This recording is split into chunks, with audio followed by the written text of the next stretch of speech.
लेकिन अब रमेश नगर में मौजूद इस गोदाम को देखिए। ये वही गोदाम है जहां से दिल्ली पुलिस की स्पेशल सेल ने 2000 करोड़ की कोकीन जब्त की है। हालांकि सबसे हैरानी की बात यह है कि इस कोकीन को नमकीन के पैकेट्स में भरकर सप्लाई करने की प्लानिंग की गई थी, जिससे पुलिस को चकमा दिया जा सके। ये एक गोडाउन है, आप देखेंगे इस पे ताला अब स्पेशल सेल ने लगाया हुआ है।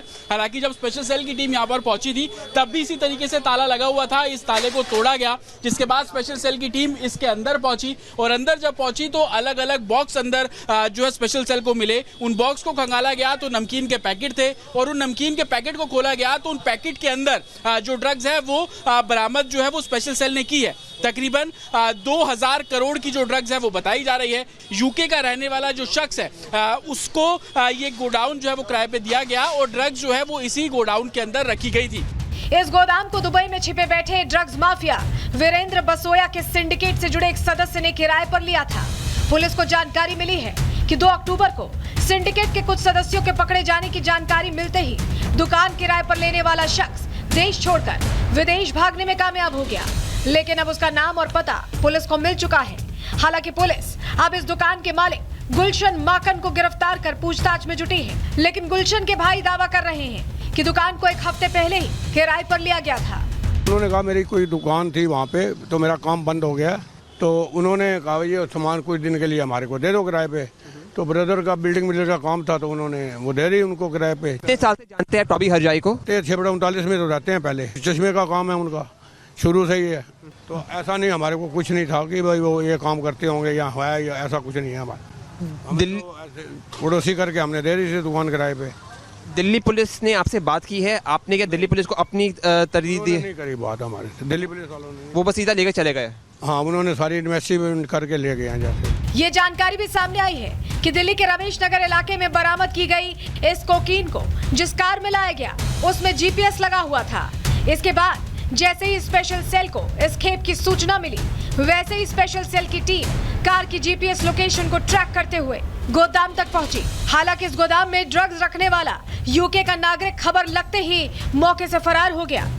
इतना ही नहीं, मास्टरमाइंड वीरेंद्र बसोया का नाम आने के बाद दिल्ली पुलिस ने उसके खिलाफ लुकआउट सर्कुलर जारी किया है, जो विदेश में बैठकर इस अंतर्राष्ट्रीय ड्रग्स रैकेट का संचालन कर रहा है। वहीं बसोया के करीबी तुषार गोयल से भी पूछताछ की जा रही है, जिससे इस ड्रग्स रैकेट से जुड़ा एक कनेक्शन सामने आ सके। Bureau report, Republic Bharat.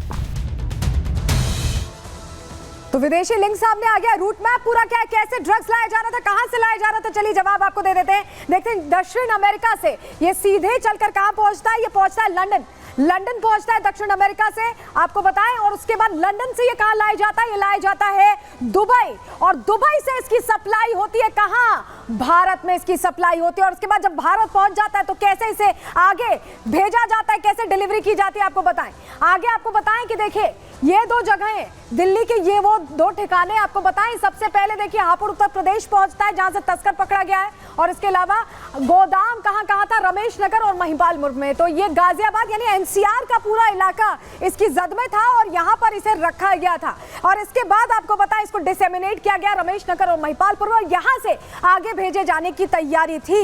लेकिन आपको बताएं कि दुबई से जब हम बता रहे हैं कि कनेक्शन सामने आ रहा है, तो कौन है वो दुबई से वो शख्स जो सब कुछ हैंडल कर रहा था, दुबई से भारत पहुंचा रहा था, भारत में लोगों को बता रहा था कि आप आगे भेजिए। तो आपको पूरी जानकारी अब उससे जुड़ी देने जा रहे हैं, क्योंकि आपके लिए ये जानना जरूरी है कि दुबई कनेक्शन कैसे सामने आया। चलिए जल्दी से आपको बता देते हैं सिंडिकेट कहां पर था। दुबई से ही कोकीन की डील करता था वीरेंद्र बसोया, जिसका नाम सामने आया।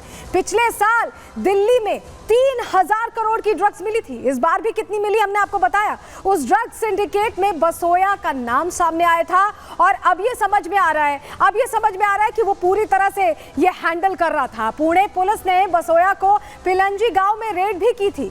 और आपको ये भी बताएं कि बसोया के खिलाफ 3 लुकआउट सर्कुलर्स जारी हो चुके हैं, जिस तरह से उसका नाम लगातार ड्रग्स की तस्करी में सामने आ रहा है। लेकिन चलिए अब आपको बताते हैं, सिर्फ दिल्ली में ही नहीं ये खेल हो रहा, पंजाब में भी इस तरह की तस्वीरें आए दिन सामने आती रहेंगी। ये देखिए तरन तारण से ये जो आप बॉर्डर्स देख रहे हैं, इसके अंदर ड्रग्स है, ड्रग्स पकड़ी गई है। BSF ने 6 बोतल ड्रग्स पकड़ी है। तरन तारण की तस्वीर आपको दिखा रहे हैं। तो ये सारा जो तस्करी का खेल चल रहा है सीमा पार से भी, और यहाँ भी जिस तरह की तस्वीरें सामने आ रही हैं, क्या तैयारी थी, आखिर किस लिए इतनी बड़ी खेप 7600 करोड़ अगर हम कह रहे हैं तो आप अंदाजा लगा सकते हैं कीमत इतनी है तो ड्रग्स कितनी होगी। तो आप सोचिए ये कहां सप्लाई की तैयारी थी। चलिए आपके सामने जल्दी से अब जानकारी इससे जुड़ी भी रख देते हैं। ये आप देख रहे हैं कॉन्सर्ट्स के लिए इसकी तैयारी की जा रही थी, ऐसा अंदर खाने से जानकारी मिली है सूत्रों के हवाले से।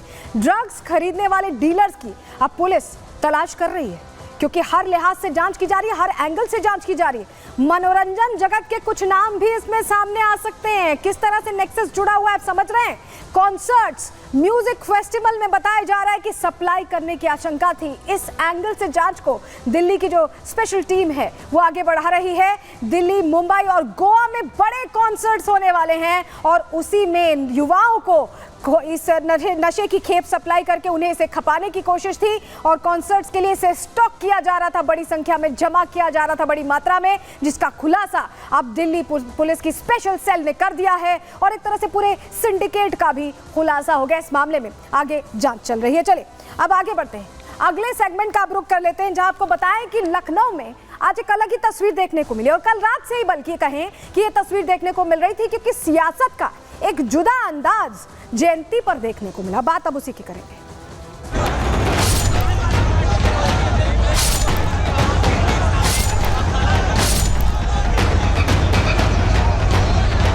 ये हमें सुरक्षा के साथ ले जा सकते थे, लेकिन सुरक्षा इसलिए लगाई इन्होंने कि हम जा ना पाएं।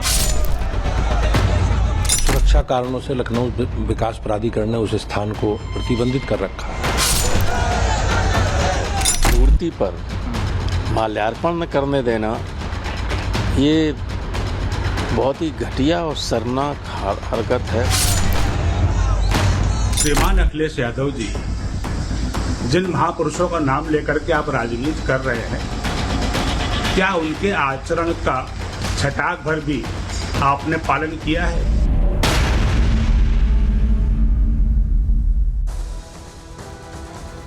समाजवादी पार्टी ने आज जमकर बखेड़ा खड़ा किया है लखनऊ में और ये सब कुछ हुआ है अखिलेश यादव की एक जिद की वजह से।